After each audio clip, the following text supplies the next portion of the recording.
네 이웃을 사랑하라. 우리 십계명 강의 32번째 말씀을 나누겠습니다.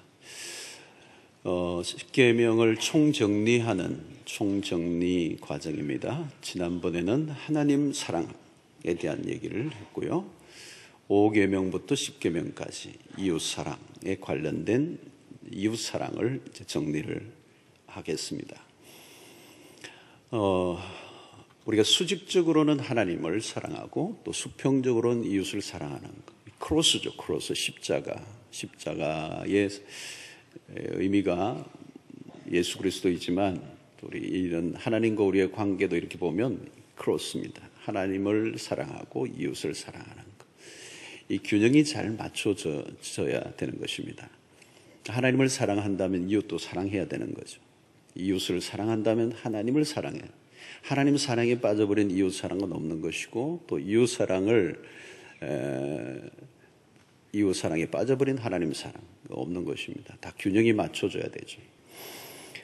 로마서 13장 8절에 피차 사랑의 빚 외에는 아무에게든지 아무 빚도 지지 말라. 남을 사랑하는 자는 율법을 다 이루었느니라. 율법을 이룬다는 것은 어려운 것입니다.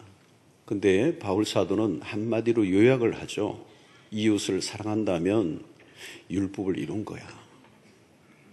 너무 신앙이 복잡하게 생각할 필요가 없습니다. 신앙은 아주 명료하게 바울이나 우리 예수님이 정리를 해 주었습니다. 다른 거 다 못해도 돼요.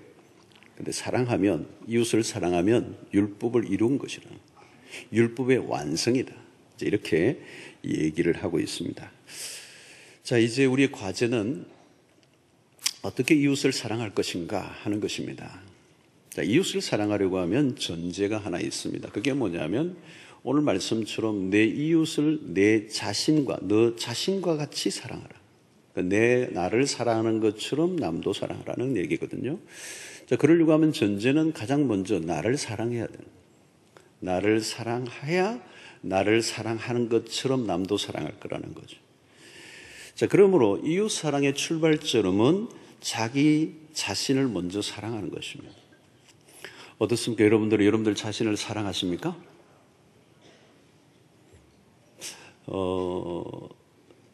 의외로 많은 사람들이 자기 자신을 사랑하지 않는 사람들이 많아요. 그래서 자기 사랑에는 두 가지가 있습니다. 두 가지. 첫 번째 자기 사랑은 병적 자기애라고 얘기합니다. 병든 자기 사랑이에요. 디모데후서 3장 1절로 2절을 보면 너는 이것을 알라. 말세에 고통하는 때가 이르러 사람들이 자기를 사랑하며 돈을 사랑하며 자랑하며 교만하며 비방하며 쭉 나오는데 이 말세에 어떤 특징이 있는데 그 특징을 쭉 열거하는 가장 첫 번째 뭐가 나옵니까? 자기를 사랑하며 사람들이 자기를 사랑한다. 자, 여러분 여기서 자기 사랑하는 것이 왜 말세의 징조입니까? 여기 자기 사랑을 우리는 병적인 자기애라고 말할 수 있습니다. 자, 이 사랑은 딴 게 아닙니다. 이기적인 사랑이에요. 자기 중심적인 사랑이에요. 이게 굉장히 심해지면 일종의 자기 숭배가 되는 거죠. 자기밖에 모르는, 자기를 가장 중요하게 여기는, 모든 게 자기예요. 자신이 중심이 되는 자기 몰두, 자기 집착이라고 얘기합니다. 이 병적 자기에 빠진 사람은 건강한 이웃과의 관계를 맺을 수가 없습니다. 왜? 자기 자신을 사랑하지 않는 사람은 남을 결코 사랑할 수 없습니다. 자기를 존중히 여기지 않는 사람이 다른 사람을 존중히 여길 수가 없습니다. 자, 건강한 자기애가 있죠. 이 건강한 자기애, 자기 사랑은 자기의 있는 모습을 그대로 받아들일 줄 아는 겁니다. 못나면 못난 대로, 막 코가 크면 큰 대로, 눈이 찢어지면 찢어진 대로, 키가 작으면 작은 대로, 자기 있는 모습을 그대로 받아들여요. 공부를 못하면 못하는 대로, 돈이 없으면 없는 대로 자신의 삶을 있는 형태, 지금 내 모양 나를 그대로 받아들일 줄 아는 것. 근데 이게 세상의 사람들은 안 돼요. 복음을 경험해야 됩니다. 하나님의 사랑을 만나야 돼요. 하나님이 나를 사랑하실 때는 내가 있는 모습 그대로를 사랑하신 거예요. 내가 어느 정도의 수준에 이르면 하나님이 나를 사랑하시고 나를 위해 십자가에 죽으신 게 아니고, 전혀 사랑을 받을 만한 조건과 환경과 기준에 못 미쳐도 하나님이 나를 있는 그대로 받아들여 주신 것이 복음이고 그리스도의 십자가죠. 그러니까 십자가를 경험하면 우리 안에 더 이상 나의 어떤 실수나 연약함 때문에 정죄감, 죄책감에 빠지지 않아요. 로마서 8장 1절에 뭐라고 말씀합니까? 그런즉 이제 그리스도 예수 안에 있는 자에게는 결코 정죄함이 없나니. 이 대헌장입니다. 자유대헌장. 이제 그리스도 안에 있으면 우리를 정죄하고 판단하고 우리를 막 어떻게 할 수 있는 게 아무것도 없어졌다는 거예요. 원인 무효가 생겨버렸다. 여러분, 오늘 십자가는 뭡니까? 하나님이 나를 있는 모습 그대로 받아들여 주시고 사랑하시겠다는 거예요. 그 십자가의 은혜를 받으면 그 그리스도 안에서 당당해집니다. 내가 옛날에는 나를 막 비참하게 생각하고 내가 나를 막 무시했는데, 하나님이 그 아들 예수 그리스도를 십자가에 죽게 하실 만큼 나를 귀중하게 여기시고 나를 구원해 주신 하나님의 사랑을 만나니까, 그 하나님의 예수 그리스도 안에서 나를 다시 바라보면 나는 얼마나 놀라운 존재인가를 발견하는 거예요. 새로운 자아상이 생기는 겁니다. 자, 여러분, 복음은 우리를 어둡고 부정적인 과거의 자아상에서 벗어나게 만들어줘요. 그리스도 안에서 우리는 하나님의 형상으로 다시 태어나고 하나님의 자녀가 되는 것입니다. 그래서 하나님 안에서 우리가 얼마나 존귀한 존재인지 발견하는 것입니다. 그래서 우리가 축복성을 부를 때 축복성이 참 좋습니다. 그 가운데 당신은 사랑받기 위해 태어난 사람, 우리 많이 부릅니다. 많이 불러. 당신은 사랑받기 위해 태어난 사람. 여러분, 이걸 많이 부르셔요. 부르실 때 여러분 자신에게도 이걸 부르셔야 됩니다. 너는 정말 하나님의 사랑을 받기 위해 태어난 존재다. 그걸 깊이 받아들이는 거예요. 참 축복성을 부르는 건 굉장히 중요한 거예요. 하나님이 너를 축복하신다는 거예요. 너는 하나님의 축복을 받을 만한 존재고 이미 받은 존재고 하나님 앞에 얼마나 존귀한 존재인가, 그걸 가장 가르쳐주는 게 십자가잖아요. 네. 자, 복음을 경험한 우리가 이웃을 사랑한다는 것은 구체적으로 어떤 것인가? 우리가 복음을 경험할 때 이웃을 사랑한다면 그 사랑은 어떤 형태로 나타날 것인가? 첫 번째는 관용이에요. 사랑이라는 표현을 좀 다르게 표현하면 관용하는 거예요. 빌립보 4장 5절을 보면 이런 말씀이, 너희 관용을 모든 사람에게 알게 하라. 주께서 가까우시니라. 이 마지막 때에 우리가 해야 될 매우 중요한 것은 복음의 정신이고, 그 복음의 정신이 구체적으로 드러나는 형태가 뭐냐? 관용이다. 자, 여러분, 우리는 이전에 사람들을 바라볼 때 언제나 다른 사람을 정죄하고 판단하는 것이었다. 에덴 동산에서 인간이 죄를 범함으로 아담과 하와가 일어났던 행태가 뭐예요? 선악을 알게 하는 그 어떤 분별력이 잘못된 형태로 흘렀던 것이죠. 그래서 비판하는 거예요. 정죄하는 거죠. 탓하는 거죠. 여러분, 이제 우리가 하나님께 용서를 받은 존재들입니다. 하나님으로부터 더 이상 정죄함을 받지 않고 우리가 자유함을 얻었어요. 그러므로 우리도 죄 아래에서 용서를 받았던 것처럼 다른 사람을 정죄하고 판단할 권한이 우리에게 없어요. 우리는 까다로운 기준을 가지고 사람들을 대할 때가 많습니다. 그러나 주님 우리를 그렇게 대하지 않으셔서 무조건 우리를 받아주셨다. 무조건 우리를 용납하셨다는 겁니다. 여러분, 하나님이 어떤 기준을 가지고 대하셨든 우리는 소망이 없습니다. 누가복음 15장을 보면 탕자의 비유에서 허랑방탕하던 그 아들이 돌아올 때 아버지는 그냥 받아주었어요. 모든 재산을 다 말아먹어버리고 냄새나는 옷을 입고 돌아온 그 아들, 이유를 따지지 않아요. 그냥 받아준 것이죠. 이게 복음이에요. 하나님 우리에게 요구하시는 사랑의 수준은 다른 것입니다. 자기에게 잘 대해주는 사람에게 사랑을 베푸는 수준은 누구라도 할 수 있습니다. 우리가 해야 할 사랑은 사랑할 수 없는 사람을 사랑하는 것이죠. 그래서 우리가 이웃에 대한 태도가 그래야 합니다. 따지지 말고 그냥 용서하고 용납하는 것. 어떤 사람은 그래요. 지가 용서를 빌면 내가 용서해 주겠다고. 하나님이 우리에게 그렇게 하지 않았어요. 너가 용서를 구하면 내가 용서해 주겠다 그러지 않았어요. 일방적으로 용서해 주셨어요. 여러분, 복음은 품는 능력입니다. 복음을 경험한 사람은 하나님의 마음 안으로 들어갔기 때문에 품는 능력이에요. 바다 같은 마음을 가지게 됩니다. 점점 복음 안으로 들어가면 우리의 마음이 점점 넓어져야 돼요. 여러분, 작은 시내는 비가 오면 금방 물이 흐려져 버리죠. 아주 작은 호수는 조그만 돌만 던져도 전체 파문이 일어납니다. 그러나 바다는 아니에요. 바다는 웬만큼 해도 표가 안 나요. 여러분, 해운대 여름 해수욕장에 애들이 수백 명 들어가서 오줌을 넣어도 전혀 바다는 변함이 없어요.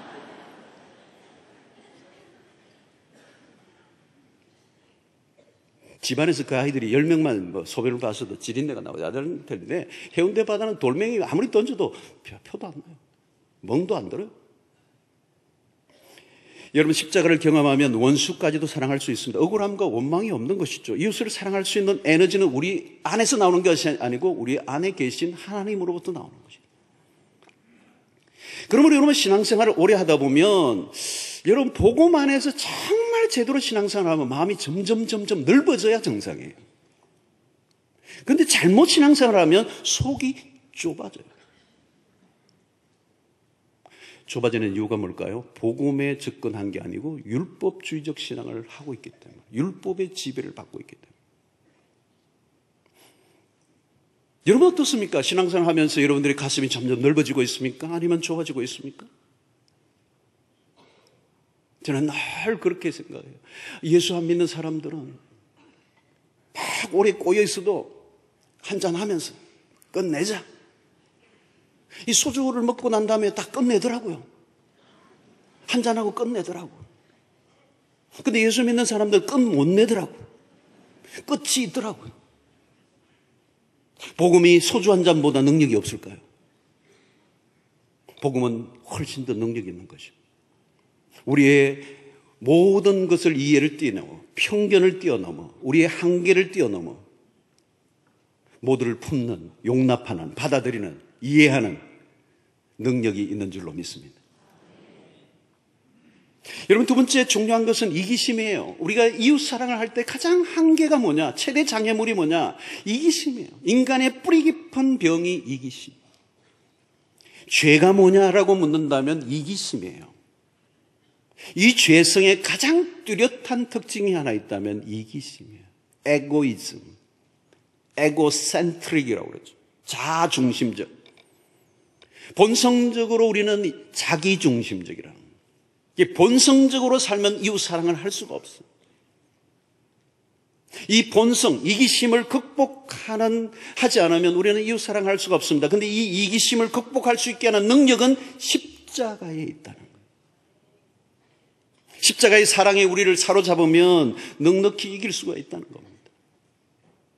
병적 자기애를 뛰어넘게 하는 치료제가 십자가예요. 우리의 본성을 지배하는 지독한 이 죄가 주는 이기주의를 뛰어넘을 수 있게 만드는 것은 십자가밖에 없는 것입니다.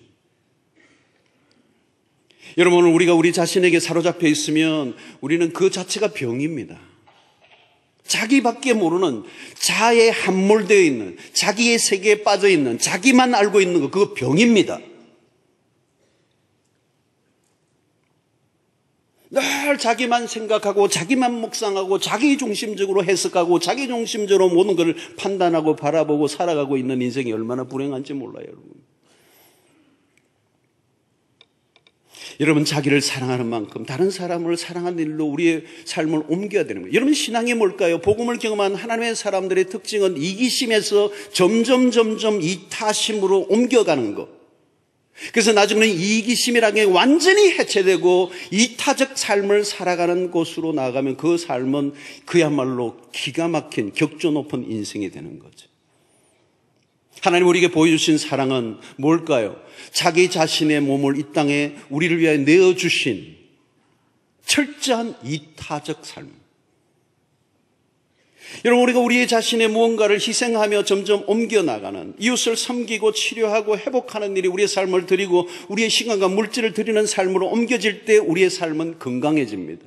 우리 자신만을 바라보던 그 시선에서 이웃에게로 우리의 시선을 옮길 때 비로소 우리의 삶은 행복을 얻을 수가 있어요. 나만의 행복을 추구하는 삶은 결코 행복해질 수가 없습니다. 오늘 우리 시대의 비극이 뭡니까? 나만의 행복을 추구하는, 그래서 불행해진 오늘 시대를 우리가 살아가고 있습니다. 자, 그러면 사랑은 어디로부터 시작해야 합니까? 여러분, 사랑은 어디에서부터 시작해야 되는 거죠? 사랑은 가장 지금 나의 삶의 반경에 가까운 사람들부터 사랑해야 돼요. 어떤 사람은 아프리카를 사랑한다네요. 근데 마누라는 사랑하지 않아요. 그건 사랑이 아니에요. 인류애를 얘기해요. 거창한 박애주의를 얘기해요. 그런데 자기의 가까운, 자기를 섬기는 사람들을 사랑하지 않은 거예요. 뭐 민족 운운하는데 자기 운전기사는 막 두들겨 패고.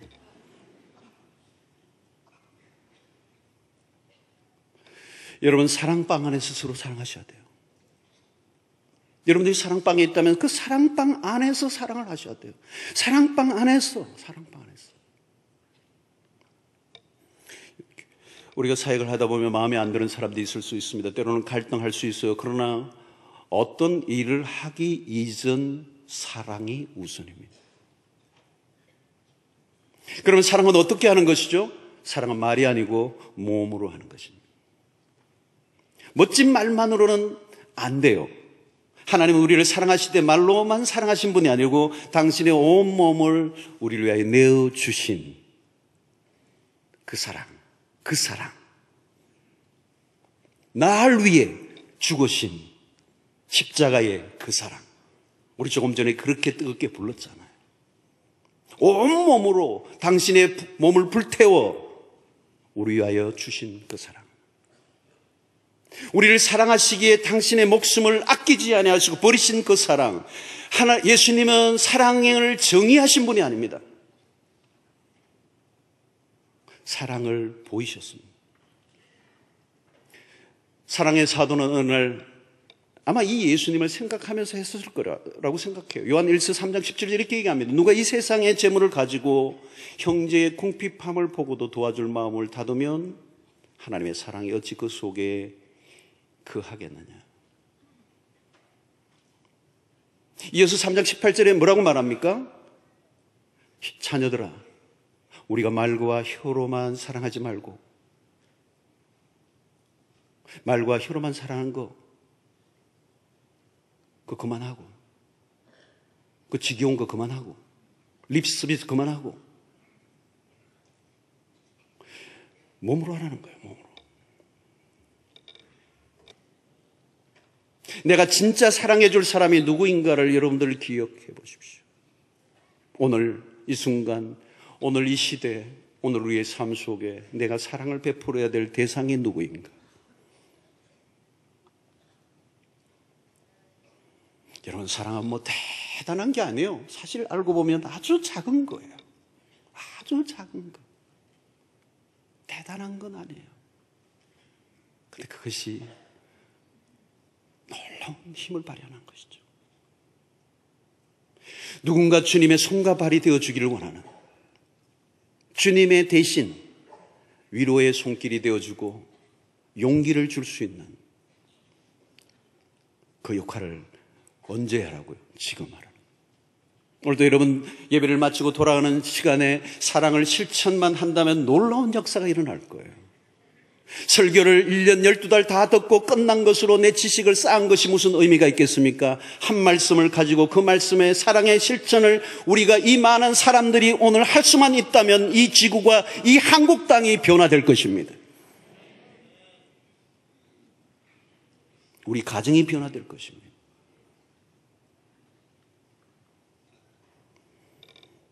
하나님이 우리를 바라보시며 평가하시는 기준은 얼마나 대단한 업적을 쌓았는가가 아니에요. 얼마나 놀라운 봉사를 했는가, 그런 것도 아니에요.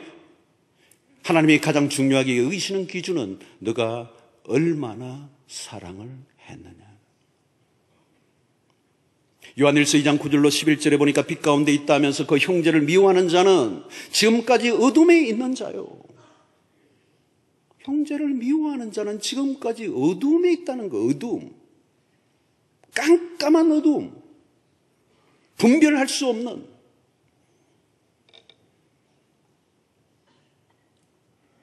그의 형제를 사랑하는 자는 빛 가운데 거하여 자기 속에 그리낌이 없습니다.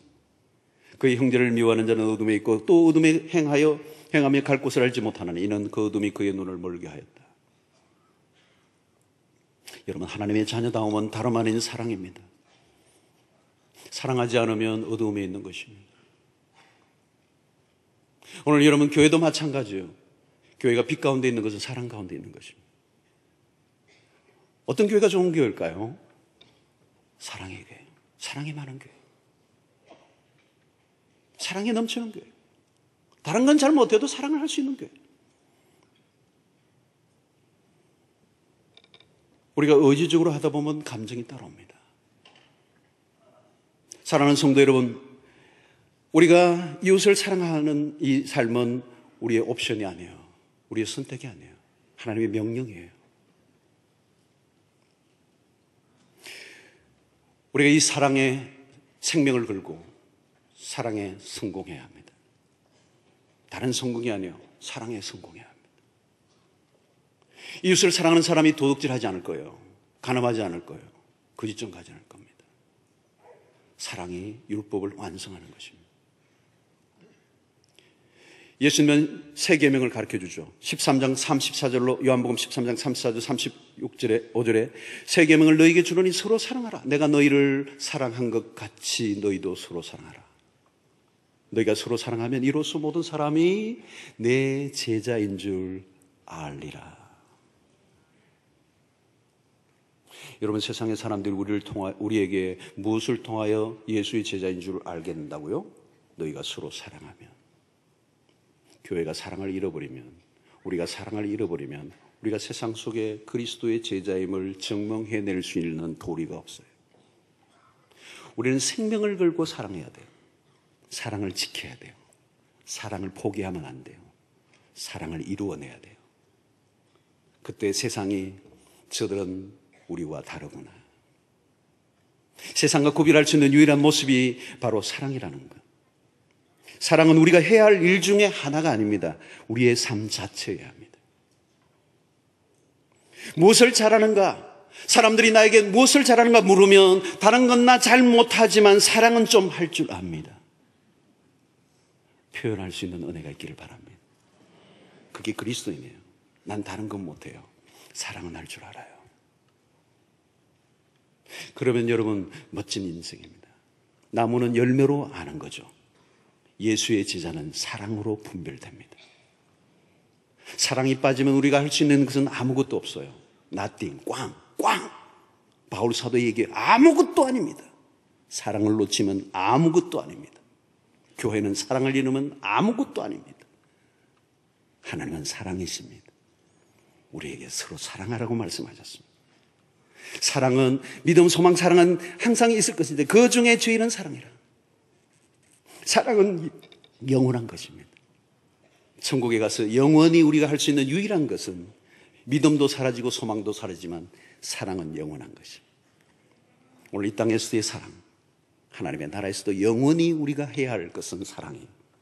사랑의 아버지에게 사랑의 그 풍성한 은혜를 받았던 주의 백성들이 영원히 사랑할 수 있기 위하여 오늘 이 땅에서 우리는 사랑을 연습해야 합니다. 하나님의 나라에서 어울릴 수 있는 백성들로 자라가기 위하여 사랑에 승리하는 여러분들 되시기를 주의 이름으로 축원합니다.